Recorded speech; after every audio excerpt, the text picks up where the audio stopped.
In part 2 of today's video, I will continue to explain to you about YouTube and social media marketing from an influencer's perspective, as well as from the perspective of someone that works in marketing and has seen firsthand the way that influencers avoid disclosing their sponsorships in order to get paid more. Hey everyone, it's me, Alex, and everyone's favorite bird, Archie.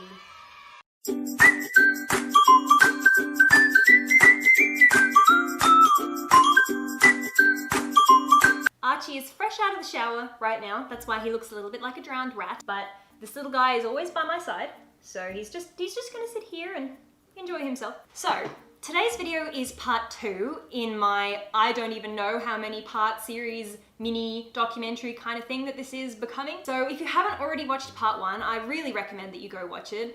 I have been contacted by a lot of the major news outlets about my video asking me for interviews, and I haven't made any interviews yet because there is still more to this story and I don't really want to speak to anyone formally about it until I get everything that I want to say off my chest. Yesterday I discussed a little bit about the fact that there are brands out there that are willing to pay influencers more to talk negatively about their competition. That is a very real thing. And I also talked a little bit about rates. For example, some influencers being paid $60,000 to talk about a product in a video. These are very real rates as well. Now, a lot of people were sounding off on Twitter, some of the larger influencers saying things like, look, this is very rare. Like, yes, influencers get paid that much sometimes, but it's very rare. It's not very rare. Now, I'm not calling those people liars. I absolutely think they've probably just never heard of it. But people normally don't like to say how much money they're making because, let's be honest, a lot of online YouTube personalities get paid so much money to not really do that much from the audience's point of view. A lot of people see a YouTuber sit down and talk about a lipstick, for example, and they say, how can that person make $60,000 just to talk about a lipstick? All they have to do is put the lipstick on. That didn't take any effort at all. They don't deserve that money. The thing I'm going to talk to you about today is where those figures come from. Sometimes the influencer or the YouTuber or whatever you want to call them themselves will come up with the number. Sometimes their management will come up with the number. But as someone that works in marketing myself, I am going to tell you a little bit about where that figure comes from, exactly how it's calculated, exactly the reasoning behind that, and I think you'll find it really, really eye-opening. I'm also going to talk about the fact that there's a lot of people that will purposefully gloss over negative elements of a product just to stay on the PR list. They will only say the good and they'll avoid speaking about the negatives just to stay on the PR list. Because there's a lot more to that than you might think. A lot of people think that they're doing that just because they want to stay on the PR list because they want the free products. But there's actually a whole nother layer to that a lot of people don't think about. And then I'm going to talk about what legally needs to be disclosed in a video and what doesn't legally need to be disclosed in the video. And the ways that brands can get around saying that something is sponsored and the ways that they can really kind of manipulate the system. So that's what I'm talking about today. I will have other videos in the future as well. So if you found yesterday's video informative and you liked today's video as well, please consider subscribing. It shows your support for me and my honesty. So with that, let's get into it. Obviously, we know brands will remove people from their PR lists. We hear about it all the time. We hear about people that have been receiving products from a company for years. They say one negative review and all of a sudden they're kicked off the PR list. Now the thing here is a lot of people online, they get funny about PR and free things and they say you're only saying good things about that product because it was free. You didn't want to pay for that thing yourself. You're just on the PR list because you don't want to have to pay for it. But really, that's not it at all. When you think about it, think about a lot of these huge YouTubers, and it doesn't matter what industry they're in, whether they're a beauty blogger or they're fashion, or maybe they do DIYs, or maybe they do nail polish or anything. It doesn't matter what industry they're representing on YouTube, this happens. So yesterday I was talking about the beauty community, but today I'm just talking about YouTube and advertising as a whole. Not even necessarily YouTube, just publishers on the internet. That's what I'm talking about. So don't go into this with a mindset of beauty. I often refer to beauty products because it's the first thing that comes to mind because it's the hot topic at the moment. But just think about this across all industries, what I'm about to say. So if you're on a PR list for something, I am going to use makeup as the example, but it could be for anything. If you are on the PR list, that means that you receive the products first. You will often receive them before they go on sale, before they're released to the public. Let's say there's a selected group of influencers for a brand that's launching a product. Maybe there might only be 10 of them. If you are one of those selected people, you're going to receive the product first for free. Now, a lot of these people that you're watching, these are people that if they wanted to buy it, if this was about getting stuff for free, they would just buy it, 100%. But that's not what it's about.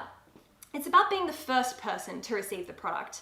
Because if you're on the PR list and you get that thing first, 3 weeks before it launches, and you're the first person to talk about it, or you're one of only 10 people to receive the product first, you're the one that's going to get the views. Let's take this into consideration. A beauty guru has been getting PR from a company for a year.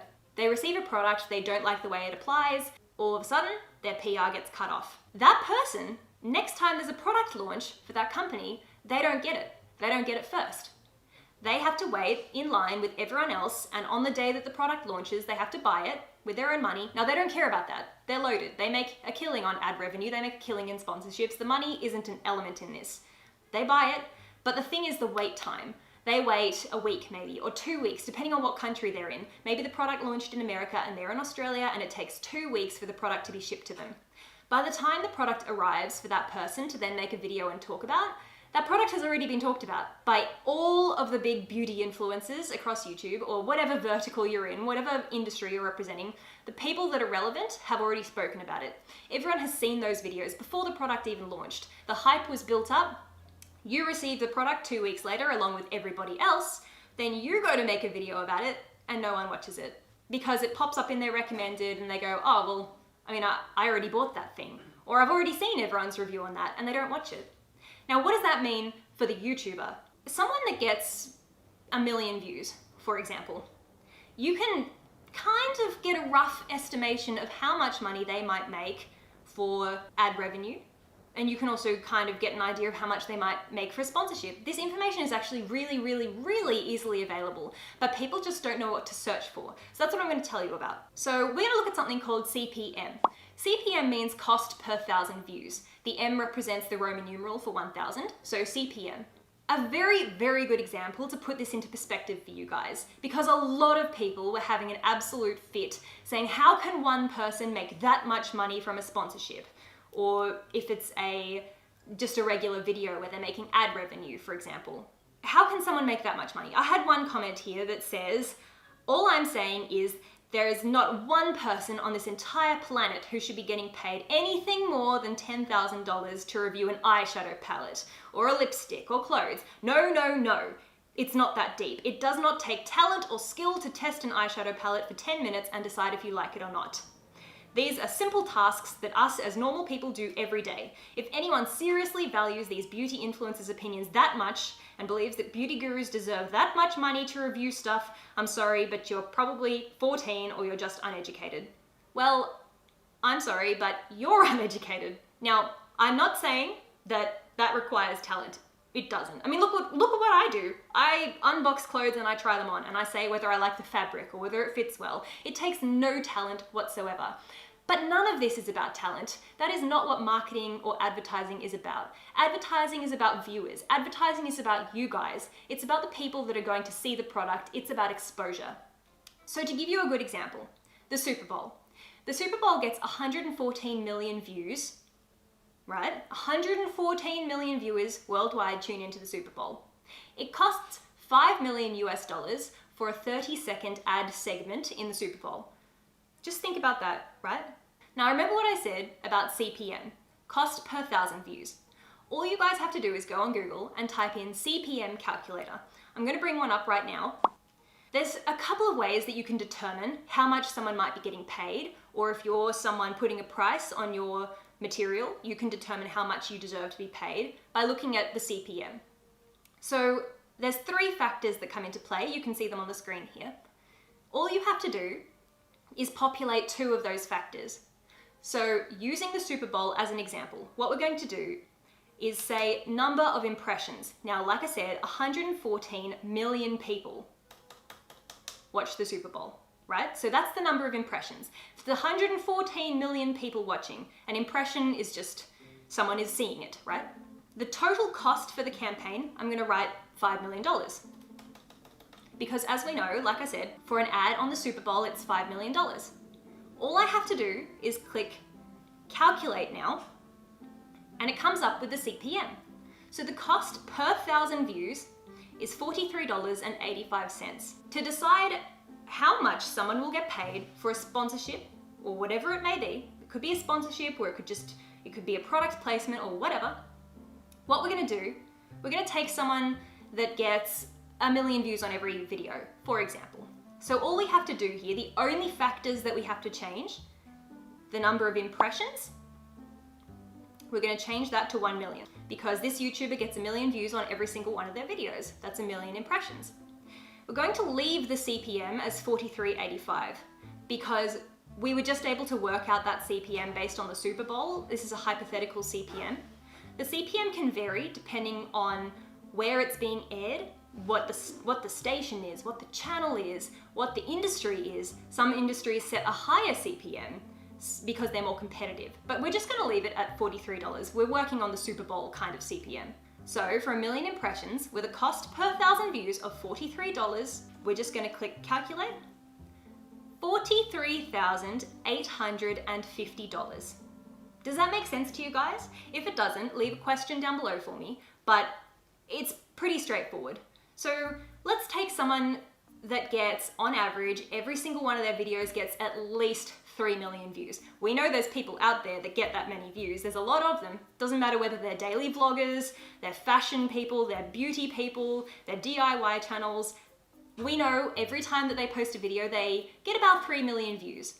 So for them to then determine how much they're going to charge for an ad placement or a sponsorship in their video, all they have to do is go into a calculator like this and say, number of impressions.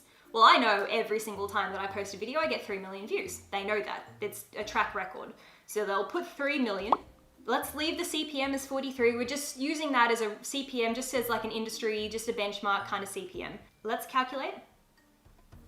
$131,550. So to put this into perspective, let's say, for example, what's a brand that, okay, when we all saw Shane's Jeffree Star series, I'm assuming we all saw it. When you think about Shane, now I am not saying Shane makes this sort of money. I'm not saying that. I'm just going to use Shane as an example because most of us know who he is and most of us, I mean, that Jeffree Star series has over 20 million views, right? Remember before Shane posted, he was tweeting about how we're waiting to find a sponsor. We're waiting to find a sponsor. Now, Shane got some fantastic sponsors on that series. He had BetterHelp.com. Philip DeFranco is also sponsored by them. Like, this is a brand that has a fantastic message. It's counseling.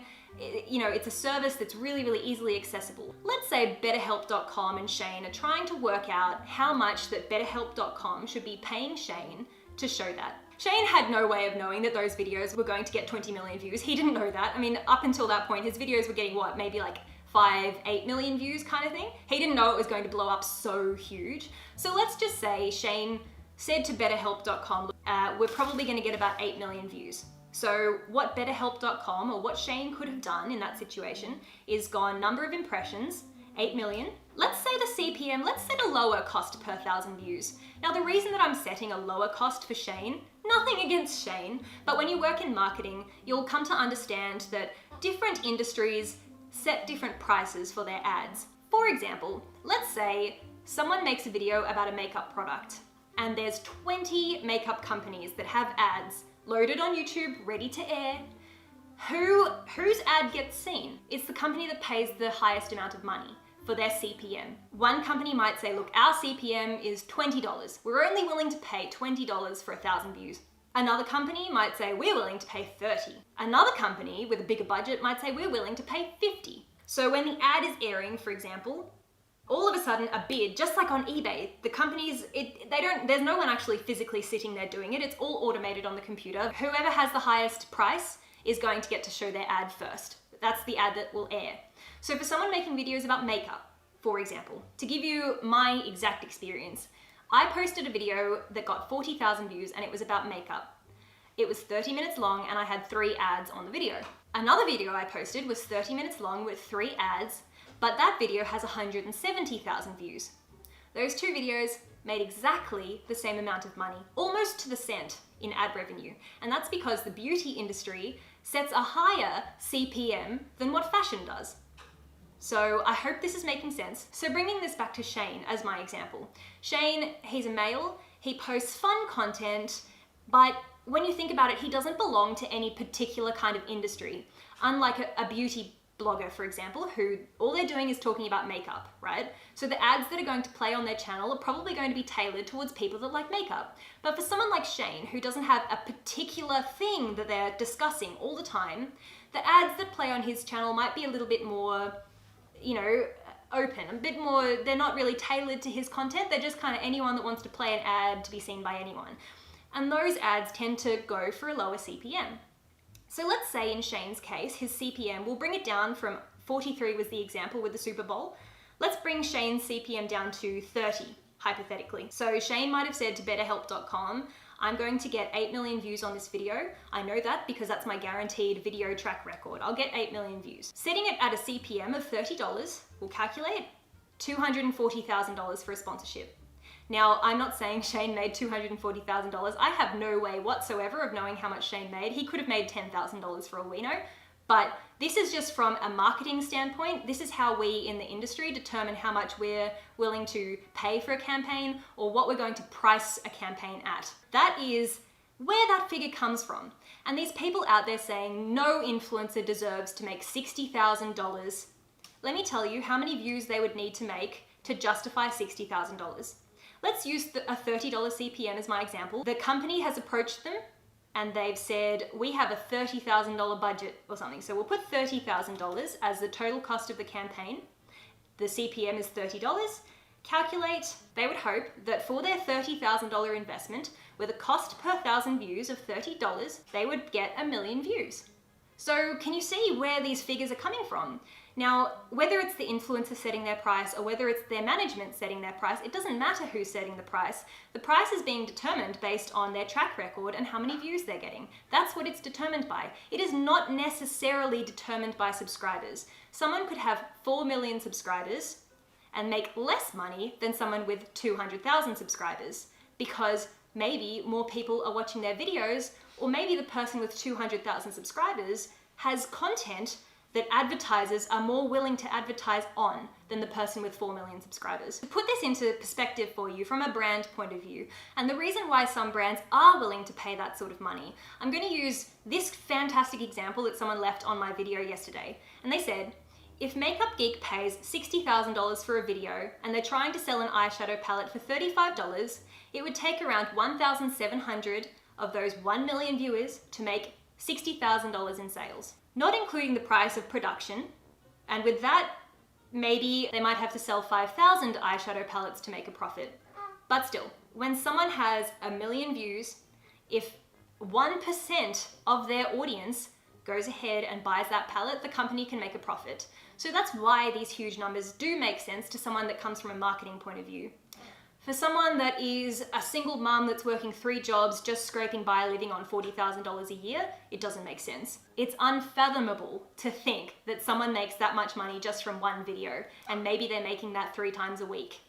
You can't even begin to comprehend that sort of money as someone that won't see that sort of money in 3 years of work, for example. When you're coming from a marketing perspective and you know how much advertising costs on television, we have this thing in the industry that we call advertising blindness, ad blindness. We're all so blind to ads now. Imagine, most of us don't even watch television, we just watch Netflix and YouTube in my generation. But think about people that do still sit down to watch television. There's ads playing on free-to-air TV. The reason that the television can come to you for free is because there's ads. That's why people pay for television without ads. So you're watching free-to-air TV and an ad plays. What do people do? They probably pick up their phone and they mute the TV and they sit there on their phone until the ad break is over. They unmute it and they put down their phone and they watch it. Companies are paying huge amounts of money to air that content on the television because maybe a TV show has 2 million people watching the show every single night. Well, hey, Shane Dawson gets more views than that on YouTube. We are not talking about the content. We're not talking about the effort that went into the content. You could be a person live streaming picking your nose, but if you have 4 million people watching you, picking your nose, and an ad plays, you're gonna make the money for showing an ad to 4 million people. You could be doing anything. That's where the money comes from. It's got nothing to do with talent. So people saying YouTubers or beauty influencers don't deserve that money because what they're doing takes no talent. You need to change the mindset of the talent thing. It has nothing to do with talent in this industry. It has to do with the audience. Think of it this way. You might not like that someone is making $60,000 when they do a sponsored video. However, bear in mind, you're watching that video and you're watching them maybe because you enjoy their content, maybe you like them as a person. Would you rather see the money go to their pocket to help them pay their mortgage, help them raise a family? Do you want to see that money go to an individual who's going to use it for themselves? Maybe they're going to invest that money back into a business. I mean, look at Tati, for example. Tati has launched Halo Beauty. She's taken her money, she's invested it. Look at Jeffrey. He's made a makeup company. People do wise things with their money. Now, people that are disgusted that one person is making so much money, as long as products exist in this world, people are going to advertise them and people are going to make money. Do you want to see that money go directly into the pocket of a multi-billion-dollar television station, multi-billion-dollar company? The money can go to them, or it can go to an individual to pay off their mortgage, feed their family. It's like the supermarket thing. A lot of people in Australia right now are choosing to avoid Woolworths and Coles. There are big brand supermarkets. People are choosing to go to the individually owned, privately, independently owned supermarkets because those people are selling locally grown produce and it costs a bit more. But that's the thing. Do you want the money to go to an individual that owns their little grocery store on the side of the road and they work every single day, they work 70 hours a week to run their little grocery store, and the money when you buy their groceries goes to feed their family? Or do you want that money to go to Woolworths? You just have to choose. You might not like the fact that there's influencers out there that earn that much money, but at the end of the day, as long as products exist, if those products are ever going to be sold or ever going to be seen by anyone, advertising is going to exist. Now, for a brand, it makes perfect sense to pay that sort of money as long as the influencer has integrity. Because sometimes brands will pay astronomical amounts of money to an influencer, let's say a $50,000 campaign, they pay the influencer $50,000, no one respects that influencer's point of view, no one buys the product, the brand loses money. So that's why integrity is so important in this industry. If people don't believe what you're saying, if you fabricate lies about a product to stay on the PR list, for example, and people buy it and they're unhappy with it and they say, you know what, I'm never going to listen to that person's opinion again. They said this thing was good, I got it, it was bad. They only said that because they wanted to stay on the PR list. This goes back to what I was saying earlier. Maybe they might gloss over the negatives and only talk about the positives because they don't want to get kicked off the PR list. Because if they get kicked off the PR list, they're not going to be the first person to upload content. They're going to be irrelevant. I mean, me, for example, I'm not on a single PR list at all. I don't have really any sponsorships lined up. I have a sponsorship with Swarovski. I'm wearing a beautiful ring that Swarovski sent me. They sent me this ring to take a photo of it, to post on my Instagram account, and then they wanted me to send it back. They were going to pay me to post the picture on my Instagram account. And I said to them, would it be okay if I kept the ring? Like, I think this is an absolutely stunning, beautiful, fabulous, gorgeous ring. Would it be okay if I kept it? Like, I mean, if I'm posting about it on my account, I actually do genuinely love this ring. And if they'd said no to me, Daniel was going to buy this for my birthday. It's my birthday in a couple of weeks, and we wrote down the name of this ring and he was going to buy it because I love it. But they came back to me and they were like, yeah, sure, you can keep it. That's fine. Like, it'll go to a loving home. You can keep it. So the thing is, people like to say that I beg brands for products. They say, oh, that pretty pastel, please. She's so stingy. She begs brands to send her things. But at the end of the day, if you're someone like me, for example, I'll ask, because as someone that's trying to dish out a lot of content, imagine if I was paying out of my pocket every single time I was making a video, I would have no money whatsoever. At all, because, I mean, look at my haul videos. Some of them are huge. Most of that I've paid for with my own money, but sometimes I get things for free. I've done a couple of makeup videos for a company called Yes Style, and they really respect me and they respect my opinions. And a couple of times in my videos, I've said this thing is not worth your money, but this one is. And Yes Style didn't kick me off their list. They didn't do anything like that. I said a couple of things I didn't like, but there are also things I did like. They were like, cool, and they're still happy to keep working with me. Now, it's that coming from brands that allows influencers to remain honest. Influencers should be honest no matter what, whether or not they get kicked off the PR list or not. But the responsibility doesn't only lie with the influencer. It's not exclusively up to the influencer, it's also up to the brand to take criticism. If you don't like a brand's eyeliner and then the brand never sends you another product ever again, then you don't get to be the first person to review that product. You miss out on your 2 million views because by the time you finally receive the product, those views have all gone to everyone else that received the product. Your video is irrelevant. You don't make the same sort of advertising revenue on that. So it's like a big cycle.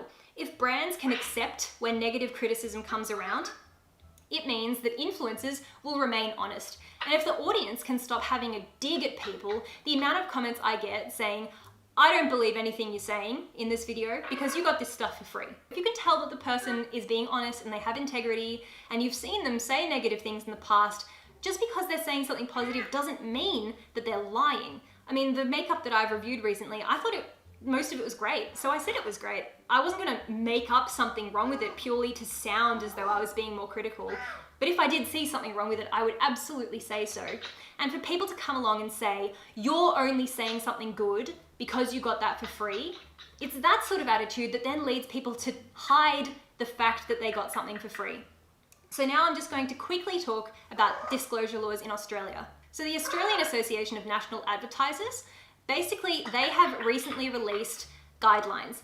So there's 3 things about disclosure. The first thing is if a product is being paid to be shown on someone's account, if money is exchanged, or there's terms of any sort, whether or not money was exchanged or not, if there's terms to that agreement, it has to be disclosed as an ad. Legally, it must be disclosed as an ad. However, if a brand comes to an influencer and says, we want to pay you $1,000 to take pictures of our products, and then we're going to post those pictures on our own account, they don't have to disclose that that's an ad. Because the company might have an Instagram account, but it's an Instagram account for a company. So the Australian Advertising Board, they basically deem that to be, well, I mean, the Instagram account for that company is just one giant marketing technique or one giant ad for that company. It doesn't need to be disclosed. Archie. Let's say Taco Bell, hypothetically. We know that Shane loves Taco Bell. So if this was in Australia, I don't know how these laws work internationally, and I highly recommend that you look up disclosure laws in your own country. But in Australia, let's say Shane Dawson was in Australia and so was Taco Bell. Taco Bell could pay Shane to take a picture of himself sitting in Taco Bell eating a taco. Taco Bell could then post it on their Instagram account and say, Shane Dawson enjoying a taco on Tuesday. They don't have to say ad, they don't have to say we paid Shane or anything like that, because it's already deemed to be an ad because it is placed on the Taco Bell Instagram account. But if that was on Shane's Instagram account and Shane was paid to post that, he would have to say hashtag ad, hashtag sponsored, this was endorsed, this was paid for, whatever. What about when something is free? Now, this is where a lot of people get very, very confused with disclosure. In Australia, at least, and like I said, look it up in your own country, but in Australia, if you receive something for free and there are no terms attached to that free item, you don't have to disclose it. You're not legally obliged to disclose it. So what I'm talking about is, if you are a YouTuber and your PO box is publicly available on your YouTube in your description, for example, and any company can go onto your channel and they can see your PO box, they can send you a product. They don't have to send a letter, they don't have to send anything. That influencer, that YouTuber, they receive the product, they open it, they're like, oh, cool, and they make a video about it. They're not legally obliged to say these items were gifted to me by that product, by that company. They're not legally obliged to say that because there were no terms attached. The item turned up out of the blue, no note, nothing. They don't have to say it was free. They don't have to say that they didn't pay for it. I don't know exactly how the laws work in terms of if they pretend that they paid for it. I don't know what the laws are around lying. There is no guidelines about that, but they don't have to say that they got it for free. But imagine then if that parcel turns up and they've had email correspondence with the brand. So let's say the brand reaches out to them and they say, hey there, we love your account. Can we send you our bracelet in exchange for a review? And they say yes. Then they legally have to disclose that they got that bracelet for free because there were terms attached to it. So because the company said, if we give you our bracelet, can you give us a review? That's now an agreement. So they do have to disclose that. But if the bracelet just appears on their doorstep and they make a video about it, they don't have to disclose that the bracelet was for free. They could say, they don't even have to say anything. They could just be like, look at this beautiful bracelet I got. Not I bought. Look at this bracelet I got. This is so nice. I love it. It's my favorite bracelet. They don't have to say that that bracelet was for free. That's why sometimes people are hesitant to say they got something for free, because there's people out there that will trash talk them and say, you're only saying something good because you got it for free. And it's that mentality that leads people to not talk about the fact that they got something for free, because they're scared that if they say I got this thing for free, everyone's going to tell me I'm only saying nice things about it because it was free. So there's a couple of frames of mind that kind of need to shift a little bit here. Brands need to stop kicking people off their PR lists because they have a voice of their own and they have an opinion. That needs to stop. People online need to stop either accepting sponsorships purely to talk about something that they don't believe in. A brand might come to them and say, can you talk about our thing? The person might be like, that's a crappy thing, but if you pay me $10,000, I'll talk about it. People need to stop doing that. They need to stop selling their integrity. And then people need to stop being so harsh on people that do receive things for free. Think about it this way, if your favorite beauty influencer gets something for free, and that person, you know they've got a couple of million subscribers, they probably have a lot of money. What have they got to gain by saying good things about that free thing? Like, what have they got to gain? If they get kicked off the PR list, well, if they get kicked off the PR list, they're not going to be the first person to review it anymore.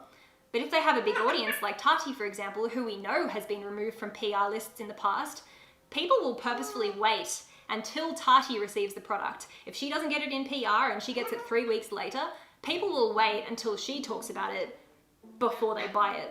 So if you have that sort of platform where even if you're releasing a video late and everyone else has talked about it, but people trust your opinion over everyone else, you're in a good situation. I just hope that this kind of helps you guys to understand where those prices are coming from, helps you to understand why people will often gloss over the negative points of something and only talk about the positives because they want to be the first person to review it. And you can change that mindset by supporting people even after the thing is a trend. If someone talks about something a month after it was a hot topic, after it was a hot trend, they might talk about it a month later. If you can show support for people like that aren't on PR lists, they might not be trendy because they didn't get the thing first. Brands need to respect the fact that they can't just kick someone off their PR list because they have an idea of their own. They really need to stop doing that. At the end of the day, my advice about this, what I've spoken about today, is if you see something online, whether it's a sponsorship, maybe it's a paid post, maybe it's an endorsement of some sort, or maybe it just looks like an endorsement, but it's not disclosed, just have a little bit of initiative and do a little bit of research. A quick Google search does not hurt at all. If your favorite influencer holds up some Sugar Bear vitamins and says, my hair is really, really long because of these Sugar Bear vitamins, and you think, whoa, she's got long hair, she says it's because of the Sugar Bear vitamins, I'm gonna buy the Sugar Bear vitamins. Just before you buy it, just go on Google and type in Sugar Bear vitamins. Reviews are gonna come up. And if there's 10,000 reviews saying, I took these for a year and my hair didn't grow, you've just informed yourself that perhaps that person was saying that their hair is long because of the vitamins, but it's not. But let's say the person talks about the thing in a sponsored post, or maybe it just looks suspiciously sponsored. Google it, maybe there's 10,000 great raving reviews. You'd be like, yeah, okay, sure, my favorite influencer got paid to talk about that. It's a good thing. Sure, I'm gonna buy it. Just take that extra little tiny bit of time out of your day, do a quick Google search, just double check your information. Maybe watch a couple of other reviews, maybe watch them from big channels and watch them from small channels. That's all it takes. I'm not saying that all influencers are dishonest. So many influencers are so honest. And I'm not saying that all big influencers make that sort of money. Plenty of influencers are coming out on Twitter right now saying, oh, that's very rare. Not many people make that sort of money. A lot of people do make that sort of money, but they're not willing to talk about that because it's almost embarrassing just how much money people can make on a single sponsorship. It does happen, and it's very, very easy to calculate. Just jump on a CPM calculator, go on Social Blade, have a look at what the ad revenue rates are roughly saying. Never take that as gospel. I mean, you might type something into a CPM calculator and it might say that the person gets paid $200,000 for that many views or something. It's not always correct. But from an industry standpoint, that is how we calculate things. And that's why brands are willing to pay huge amounts of money to influencers. So if you liked this video and you found it interesting, don't forget to give it a thumbs up. In my next video, I'm going to be spilling some serious tea. You will not look at the internet the same way again. So don't forget to keep an eye out for that video. And with that, thank you guys so much for watching, and I'll see you next time. Mwah! Thanks for watching. I hope you got a lot out of this video. Don't forget to check out our special resource link below.